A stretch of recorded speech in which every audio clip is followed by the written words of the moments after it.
أعوذ بالله من الشيطان الرجيم. بسم الله الرحمن الرحيم. الحمد لله وحده. الحمد لله وحده ثم الحمد لله وحده، والصلاة والسلام على من لا نبي بعده ولا رسول بعده ولا معصوم بعده ولا أمة بعد أمتي ولا کتاب بعد کتابی، اما بعد. انتہائی واجب الاحترام، قابل صد احترام بزرگان دین، نوجوانان اہل سنت، السلام علیکم ورحمۃ اللہ وبرکاتہ. گزشتہ 2 ہفتوں سے ایک حدیث چل رہی ہے جس کا اواخر بچا ہوا ہے، کہ جس کے اندر جناب نبی کریم علیہ الصلاۃ والسلام اپنی بعثت کے مقاصد کا تذکرہ فرمایا، جس کا تفصیل ذکر آ چکا ہے. اب جو بچی ہوئی چیزیں ہیں وہ ہے والصلب وامر الجاہلیہ. صلب کا کیا مطلب ہے کہ جناب نبی کریم علیہ الصلاۃ والسلام کی جب اس دنیا میں بعثت ہوئی تو آپ کو یہ حکم دیا گیا کہ آپ صلیب کے نشان کو ختم کریں. صلیب کا نشان عیسائیوں کا مذہبی نشان ہے جو ہمارے لباسوں میں بھی رائج ہے. جیسا ہم ٹائی وغیرہ پہنتے ہیں، اس کے اندر بھی یہ چیز رائج ہے. تو یہ کوئی فیشن والا لباس نہیں ہے یہ ٹائی، بلکہ یہ عیسائیوں کا ایک مذہبی نشان ہے جو عیسائیت کو فروغ دینے کے لیے ایک ذریعہ ہے. اسی لیے مسلمانوں کو چاہیے کہ اس سے بچیں. آپ ترقی کے منازل میں چاہے جس جگہ پر آپ ٹھہر سکتے ہیں ٹھہریے دنیاوی اعتبار سے، لیکن جہاں مذہبی معاملہ آتا ہے، جہاں اسلامی معاملہ آتا ہے، وہاں ہم سب کی ذمہ داری یہ بن جاتی ہے کہ ہم عمل انہی باتوں پر کریں جو ہم کو 1400 سال پہلے ملی تھی. اسی لیے جب جناب نبی کریم علیہ الصلاۃ والسلام اس چیز کو ختم کرنے کے لیے آئے ہیں تو مسلمانوں کی ذمہ داری بھی یہ بنتی ہے کہ وہ اس سے بچیں. جب یہ مسلمان اس سے بچنے لگے گا تو اس وقت وہ جناب نبی کریم علیہ الصلاۃ والسلام سے سچی محبت کرنے والا بنے گا. اس کے بعد جناب نبی کریم علیہ الصلاۃ والسلام فرماتے ہیں کہ میری بعثت کے مقاصد میں سے ایک مقصد یہ بھی ہے، اور مجھے حکم بھی یہ دیا گیا کہ میں اس چیز کو ختم کروں. اس میں سے ایک ہے وہ امر الجاہلیہ. جاہلانہ امور کو ختم کرنے کے لیے جناب نبی کریم علیہ الصلاۃ والسلام کی بعثت ہوئی تھی. جاہلانہ امور کیا ہیں؟ وہ باتیں جو اسلام کے بعثت سے قبل، جو اسلام کے خلاف جو باتیں تھیں، جس کو اسلام کے مزاج کے خلاف، وہ باتیں جاہلانہ باتیں ہیں. مثال کے طور پر جس کو جناب نبی کریم علیہ الصلاۃ والسلام نے بھی فرمایا، وہ ہے اپنے حسب نسب پر فخر کرنا کہ میں فلاں خاندان سے تعلق رکھتا ہوں، میں سید ہوں یا فلاں ہوں، یہ ہوں. اللہ رب العزت فرماتے ہیں کہ میرے نزدیک خاندان کے اعتبار سے کوئی بڑا نہیں ہو سکتا. میرے نزدیک معزز اور بڑا وہ ہے ان اکرمکم عند اللہ اتقاکم. تم میں سے جو جتنا زیادہ متقی ہوگا، تم میں سے جو جتنا زیادہ پرہیزگار ہوگا، اتنا ہی وہ میرے قریب ہوگا. اور جناب نبی کریم علیہ الصلاۃ والسلام حضرت معاذ رضی اللہ عنہ کو جب یمن کے گورنر بنا کر جب رخصت فرما رہے تھے، اس وقت بھی اگر کوئی نصیحت فرمائی تو یہی نصیحت فرمائی کہ اے معاذ، یہ دنیا عارضی دنیا ہے. اگر اس دنیا میں تم میری قربت چاہتے ہو تو کچھ دن رہے گی، اس کے بعد تم بھی رخصت ہو جاؤ گے، میں بھی اس دنیا سے رخصت ہو جاؤں گا. لیکن اگر تم دائمی قربت اگر چاہتے ہو تو جناب نبی کریم علیہ الصلاۃ والسلام حضرت معاذ کو یہی فرمایا کہ تم تقوی اختیار کرو. اگر تم تقوی اختیار کرو گے تو اس وقت پھر کیا ہوگا کہ چاہے تم کسی قبیلے سے تعلق رکھنے والے ہو، کسی خاندان سے تعلق رکھنے والے ہو، یا پھر تم کسی بھی علاقے سے تعلق رکھنے والے ہو، یا پھر تم یا یہ بھی ہو کہ تم گورے ہو یا کالے ہو، اس سے کوئی لینا دینا نہیں ہے، بلکہ یہاں پر اگر تم میری قربت چاہتے ہو تو تم صرف ایک چیز تقوی اختیار کر لو، تو اللہ رب العزت اس کی برکت سے تم کو میری قربت نصیب فرمائیں گے۔ تو آج ہمارے معاشرے کے اندر ہمارا مزاج بھی یہ بنتا ہے کہ ہم اگر کسی اچھے خاندان سے تعلق رکھتے ہیں، یا پھر ہم کسی مالدار گھرانے سے اگر ہم تعلق رکھتے ہیں، تو ہم یہ چاہتے ہیں کہ اپنے چھوٹے سے ہم نرمی سے گفتگو کرنا تو دور کی بات ہے، اس کی طرف دیکھنا بھی ہم اپنی اہانت سمجھتے ہیں۔ تو جناب نبی کریم علیہ السلام کی بعثت کے مقاصد میں سے ایک مقصد یہ بھی ہے کہ ہم ان چیزوں کو ختم کریں۔ اسلام کے اندر صرف اور صرف اگر کسی چیز کی اہمیت ہے، اگر کسی چیز کی طرف اسلام نے توجہ دی ہے یا دلائی ہے، تو وہ صرف اور صرف تقوی کی طرف دلائی ہے۔ تقوی نام ہے اللہ کے احکامات پر چلنے کا اور جناب نبی کریم علیہ السلام کی سنتوں پر عمل کرنے کا، اور اللہ اور اس کے رسول صلی اللہ علیہ وسلم کی روکی ہوئی چیزوں سے بچنے کا نام ہے۔ تقوی اتنا ہی ہے کہ اللہ سے ڈرے، اللہ کے احکامات پر عمل کرے، اور جن چیزوں سے جناب نبی کریم علیہ السلام نے منع فرمایا ان چیزوں سے بچے۔ تو جناب نبی کریم علیہ السلام کی بعثت کے مقاصد کا تذکرہ یہاں تک آیا۔ سب سے پہلے تو یہ بات آئی تھی کہ ڈھول تاشوں کو، گانے بجانے کے آلات کو اللہ کے نبی علیہ السلام نے ختم کیا، اور اسی طرح پھر آگے بڑھ کر بت پرستی کو ختم کیا۔ پھر اس کے بعد جناب نبی کریم علیہ السلام اپنے دیگر مقاصد کا تذکرہ کرتے ہوئے فرمایا کہ میں جاہلانہ امور کو ختم کرنے کے لیے، صلیب کو ختم کرنے کے لیے میری اس دنیا میں بعثت ہوئی۔ آخر میں جناب نبی کریم علیہ السلام ایک عجیب بات فرماتے ہیں کہ جس کی طرف ہم کو توجہ دینی چاہیے۔ ہمارے معاشرے میں ایسا محسوس ہوتا ہے کہ یہ بہت عام ہوتی چلی جا رہی ہے۔ فرماتے ہیں کہ وَحَلَفَ رَبِّي عَزَّ وَجَلَّ بِعِزَّتِي لَا يَشْرِبُ عَبْدٌ مِّنْ عَبِيدِي جُرْعَةً مِّنْ خَمْرٍ إِلَّا سَقَيْتُهُ مِنَ الصَّدِيدِ مِثْلَهَا وَلَا يَتْرُكُهَا مِن مَّخَافَتِي إِلَّا سَقَيْتُهُ مِنْ حِيَاضِ الْقُدْسِ أو كما قال علیہ السلام۔ یہاں پر اللہ کے نبی علیہ السلام تھوڑا سا جلالی الفاظ میں فرماتے ہیں کہ اللہ رب العزت فرماتے ہیں کہ میں اپنے عزت کی قسم کھا کر کہتا ہوں، اللہ فرماتے ہیں کہ میں اپنے عزت کی قسم کھا کر کہتا ہوں کہ اگر کوئی شخص شراب کا ایک گھونٹ بھی اپنے حلق کے نیچے اتارنے سے اگر بچتا ہے، تو اللہ رب العزت اس کو اخروی زندگی کے اندر شہد اور دیگر جنتوں کی نعمتوں سے اس کو نوازیں گے۔ اگر کوئی شخص ایک گھونٹ بھی اگر شراب کا اتارتا ہے، تو پھر اللہ رب العزت فرماتے ہیں کہ میں اس کو جہنمیوں کے جسم سے رسنے والا جو پیپ ہے، جو خون ہے، اس کو پیاس لگے گی تو میں اس کو وہ پلاؤں گا۔ یہ جناب نبی کریم علیہ السلام نے اللہ رب العزت کی قسم کا تذکرہ فرمایا۔ اور آج ایسا محسوس ہوتا ہے کہ اس وقت ہمارے نوجوانوں کے اندر جتنا زنا عام ہو رہا ہے، گزشتہ دنوں میں اسلام کی تاریخ میں شاید کہ اتنا عام نہ ہوا ہو، اور جتنا نشاور چیزیں آج ہمارے معاشرے میں عام ہوتی دکھائی دے رہی ہے، شاید کہ گزشتہ اتنی دکھائی نہ دی ہو۔ اتنی تیزی سے یہ چیزیں بڑھ رہے ہیں، تو اس کی کیا وجہ ہے؟ اس میں کس کا کردار ہے؟ اس میں ماں باپ کیا کر رہے ہیں؟ اس میں گھر کے بڑے کیا کر رہے ہیں؟ نوجوانوں کے نقل و حرکت پر کیوں نظر نہیں رکھے ہوئے ہیں؟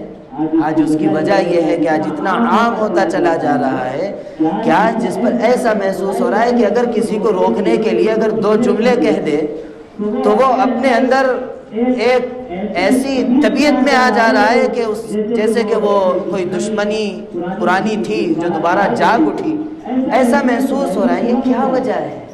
کیوں یہ سب چیزیں پھیل رہی ہیں؟ اس کی صاف صرف اور صرف ایک ہی وجہ وہ یہی ہے کہ آج ہم اسلامی تعلیمات کو صرف کتابوں تک، بیانات تک محدود رکھے ہوئے ہیں، اور ہم یہ سمجھتے ہیں کہ خاص طبقہ ہے جس کی یہ ذمہ داری ہے کہ وہ اللہ اور اس کے رسول کی باتوں کو لے کر آگے بڑھے، اور انہی کی ذمہ داری ہے کہ وہ لوگوں کی اصلاح کرے۔ ہماری کوئی ذمہ داری نہیں ہے، ہماری اولاد کس طرف جا رہی ہے وہ ہماری ذمہ داری نہیں، ہمارا معاشرہ کیا رخ اختیار کر رہا ہے وہ ہماری ذمہ داری نہیں۔ اسی وجہ سے معاشرہ بد سے بدتر ہوتا چلا جا رہا ہے، اور جس کی طرف کوئی نظر نہیں ہے۔ کیا کریں گے آنے والے وقتوں میں؟ کیا کریں گے؟ اسی طرح گزار دیں گے؟ بار بار گزشتہ غالباً یہ 6واں اور 7واں جمعہ ہے کہ یہ بار بار یہ بات ہمارے سامنے آ رہی ہے۔ اگر اس وقت کھڑے نہیں ہوئے، اگر اس وقت اپنے آنے والی نسلوں کی فکر نہیں کیے، تو پھر آنے والی نسل کو ہم مرتد پائیں گے۔ اس کے علاوہ کوئی دوسرا راستہ ظاہراً تو نظر نہیں آ رہا ہے۔ یہ جو چیزیں دیکھنے میں آ رہی ہے کہ غیر مسلم لڑکوں کے ساتھ لڑکیاں بھاگ رہی ہے، یا پھر کچھ ایک تعداد یہ بھی سامنے آئی ہے کہ لڑکے بھی مرتد ہوئے ہیں، یہ سب ایک بہانہ یہ دے دیا گیا ہے کہ جہیز کی وجہ سے ہے۔ ٹھیک ہے، جہیز بھی ایک بہت بڑی لعنت ہے جس کی وجہ سے کئی بچیاں بن بیاہی بیٹھی ہیں، لیکن دوسری طرف ایک رخ یہ بھی دیکھا جائے تو یہ بھی بات سمجھ میں آتی ہے، تعلیم کا فقدان ہے۔ آج ہمارے بچیوں کے اندر تو کچھ تعلیمی معیار بڑھتا ہوا نظر کہیں کہیں آتا ہے، لیکن بچوں کی طرف نظر ڈالیے، وہ بہت سے بہت 10ویں تک پڑھ لیے، یا پھر انٹر وغیرہ کو پاس کر لیے، اس میں سے بھی 2-4 بچ گئے تو وہ انٹر بھی چھوڑ دیے۔ تو تعلیمی معیار کے گھٹنے کی وجہ سے آج ہمارے معاشرے کے اندر یہ مزاج بنایا گیا ہے کہ تم اگر نکاح کرو تو اپنے تعلیمی معیار کو دیکھ کر کرو، تم یہ نہ دیکھو کہ وہ دیندار ہے یا نہیں ہے، تم یہ نہ دیکھو کہ وہ صالح ہے یا نہیں ہے، بس تم دیکھو تو اتنا دیکھو کہ وہ تعلیمی معیار میں کیسا ہے، وہ پیسے میں کیسا ہے، مال و دولت کے اعتبار سے وہ کیسا ہے۔ یہ ہمارے معاشرے کی بڑھنے، یہ بری لت پھیلنے کی وجہ سے نکاح مشکل ہوا۔ جہیز بھی ہے، اس میں دو رائے نہیں ہے، لیکن ایک اہم وجہ یہ بھی ہے تعلیم۔ اس تعلیم کی طرف توجہ وہ معاشرہ، وہ مذہب نہ دے گا تو کون دے گا؟ جس کی ابتدا اگر ہوئی ہے تو وہ ہوئی تو اقرأ باسم ربک الذی خلق سے ہوئی، اقرأ سے ہوئی، پڑھائی پڑھو۔ کیا ہو رہا ہے؟ کون توجہ دے رہا ہے؟ کس کی اس طرف نظر جا رہی ہے؟ نہ تعلیم دلانے کی فکر ہے، نہ تعلیم حاصل کرنے کی فکر ہے۔ اگر اسی طرح آگے بڑھتے رہو گے تو ہمارا معاشرہ کدھر جائے گا؟ اس کو سوچنا پڑے گا۔ یہ مکمل حدیث جب ہمارے سامنے آئی، خلاصتاً ایک واقعہ کہہ کر اپنی بات ختم کرتا ہوں کہ ایک صحابی ہے حضرت ثمامہ رضی اللہ عنہ۔ یہ حضرت ثمامہ رضی اللہ عنہ اسلام لانے سے قبل جناب نبی کریم علیہ السلام کو انتہائی ناپسند کیا کرتے تھے۔ وہ جناب نبی کریم علیہ السلام کے سلسلے میں انتہائی مبغوض تھے، اور یہ صحابی اسلام لانے سے قبل کئی صحابہ کو شہید بھی کیا تھا، صرف اور صرف اسلام دشمنی میں۔ ایک مرتبہ جناب نبی کریم علیہ السلام نے ان کو گرفتار کیا، کروا کر مسجد نبوی کے ستون سے بندھوا دیا۔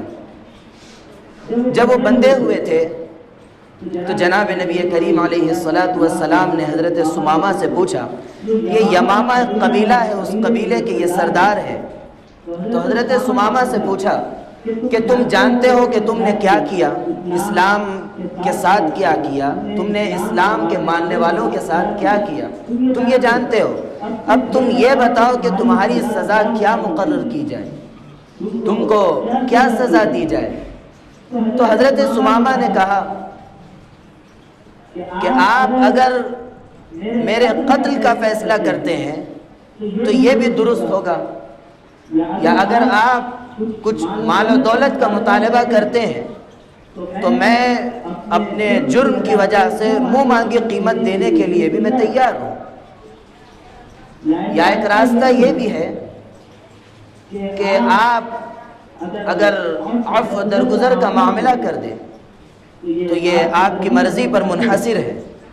بہرحال حضرت ثمامہ رضی اللہ عنہ مسجد نبوی کے ستون سے بندھے ہوئے ہیں، اور جناب نبی کریم علیہ السلام حضرات صحابہ کرام کو کہا کہ تم ان کے ساتھ برا بھلا کہنا تو دور کی بات ہے، تم ان کے لیے کوئی طعن و تشنی والا جملہ بھی نہیں کہنا۔ حضرت ثمامہ رضی اللہ عنہ 3 دن گزارے، اس کے بعد جناب نبی کریم علیہ السلام نے ان کو آزاد کر دیا۔ تو حضرات صحابہ نے پوچھا یا رسول اللہ آپ نے ان کو آزاد کیوں کیا، ان کو سزا نہیں دی، ان کی سرزنش نہیں ہوئی، آپ ان کو آزاد کیوں کیے؟ تو جناب نبی کریم علیہ السلام نے فرمایا کہ ان کی اصلاح ہو چکی ہے۔ بہرحال ان کو چھوڑ دیا گیا، وہ گئے اور تھوڑی دیر میں وہ واپس آئے، نہا دھو کر صاف ستھرے کپڑے پہن کر جناب نبی کریم علیہ السلام کی خدمت میں حاضر ہوئے، اور آ کر کہا کہ جس وقت میں لاچار تھا، میں مجبور تھا، میرا اس وقت کوئی سہارا نہیں تھا، اس وقت آپ نے اتنا اکرام کا معاملہ کیا، آپ نے میرے ساتھ اتنے عفو درگزر کا معاملہ کیا، آپ نے میرے ساتھ اتنے رحم و کرم کا معاملہ کیا، حالانکہ میں تو آپ کو میری نظر میں اگر سب سے زیادہ ناپسند اگر کوئی تھے تو وہ آپ تھے، لیکن آج آپ کے ان اخلاق کی وجہ سے میں اتنا متاثر ہوا، آج میرے نظر میں میرے دل میں آپ سے زیادہ محبت کسی کی نہیں ہے، اسی لیے میں یہ چاہتا ہوں کہ آپ کے ہاتھ پر اسلام قبول کروں، اور انہوں نے اسلام قبول کر لیا۔ یہ ایک واقعہ ہے، یہ بڑا سبق آموز واقعہ ہے۔ اس واقعے کو نظر میں رکھ کر صرف ایک بات ذہن میں رکھے کہ جناب نبی کریم علیہ السلام ایک کافر کے سلسلے میں، ایک اسلام کے ناپسند کرنے والے کے سلسلے میں آپ نے اتنے عفو درگزر کا معاملہ فرمایا۔